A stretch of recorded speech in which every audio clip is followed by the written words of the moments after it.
সালামু আলাইকুম। পৃথিবীর যে যে প্রান্ত থেকে দেখছেন, যেখান থেকে দেখছেন, সবাইকে সালাম ও শুভেচ্ছা জানাচ্ছি। আসসালামু আলাইকুম।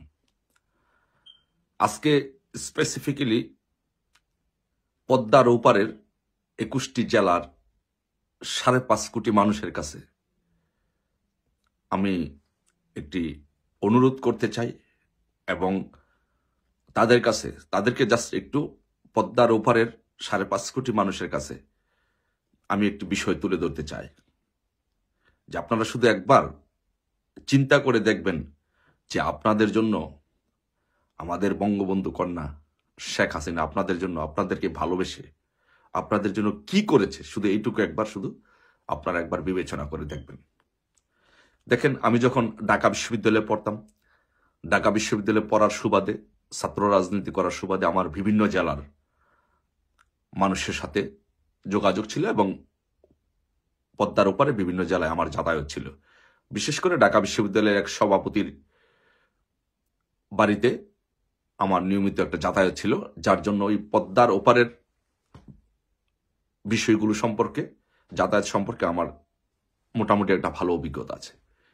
সে অভিজ্ঞতা থেকে বলছি যে আমি যখন বিশ্ববিদ্যালয়ে পড়তাম, আমি যখন ওই পদ্মা পার হয়ে আমি যখন ওই এলাকায় যেতাম, কি অবর্ণনীয় কষ্ট। সকালে রওনা দিতাম ঢাকা বিশ্ববিদ্যালয় থেকে, পদ্মার এপারে গেলে ফেরি ওপারে, ফেরি নাই, কুয়াশা, এরকম কারণে সারাটা দিন লেগে যেত। রাতের বেলায় ওখানে যেতাম, টায়ার্ড লাগতো, ঘুমিয়ে পড়তাম। ওই দিন আর কিছু করা হতো না। পরের দিন সকালে উঠে টায়ার্ডনেস নিয়ে ঘুম থেকে উঠতে হতো।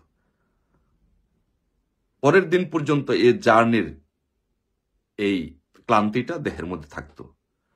তাহলে এই পদ্মা পারের মানুষের কত বড় অবর্ণনীয় কষ্ট ছিল আপনারা একবার চিন্তা করে দেখেন। যে সেতুর আগে, এই পদ্মা সেতু হওয়ার আগে পদ্মার অপারের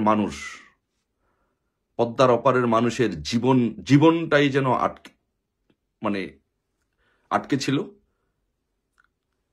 এই পদ্মা সেতুর কারণে। যে পদ্মা সেতু ছাড়া যেন মানুষের জীবনটাই, পুরো পদ্মার ওপারের মানুষের জীবনই যেন আটকে ছিল। দেখেন, শীতের কুয়াশার কারণে শীতকালে পদ্মা সেতু ফেরি চলাচল বন্ধ ছিল। তীব্র ঝড়ের কারণে, স্রোতের কারণে বর্ষার সময় ফেরি চলাচল বন্ধ থাকতো। শুকনো মৌসুমে ফেরি আটকা পড়ত। এই সমস্যাগুলোর কারণে অসুস্থ রোগী, গর্ভবতী মহিলা, তারপরে স্টুডেন্টরা যারা ভর্তি পরীক্ষা দিতে যেত, কাঁচা সবজির ট্রাক, চাকরির পরীক্ষা, বিদেশে যাত্রা, এই কাজগুলো, জনজীবনে এই গুরুত্বপূর্ণ কাজগুলো প্রায় অনিশ্চিত হয়ে পড়ত এই পদ্মা নদীর কারণে, এই পদ্মা সেতুটি না হওয়ার কারণে।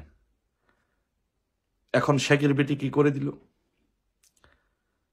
তার জীবনে সবচেয়ে বড় চ্যালেঞ্জ নিয়ে, রিস্ক নিয়ে, এই যেই ইনুসের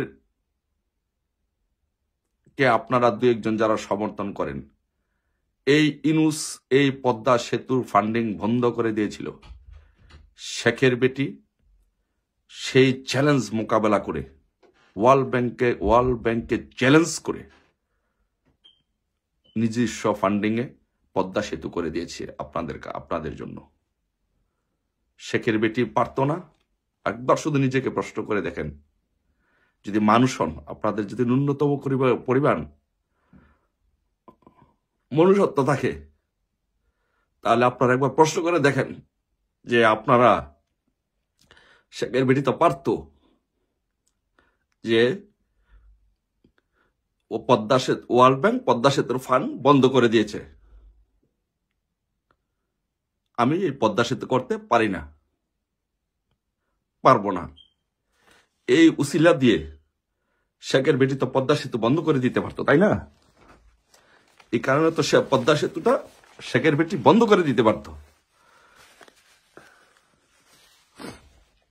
কিন্তু শেখের বেটি চ্যালেঞ্জ দিয়ে ওয়ার্ল্ড ব্যাংকের বিরুদ্ধে দাঁড়িয়ে, ইউনূসের বিরুদ্ধে দাঁড়িয়ে আপনাদের জন্য এই পদ্মা সেতু করে দিয়েছে। তাহলে আপনারা ভেবে দেখেন, শেখ হাসিনা প্রত্যেকটি কাজ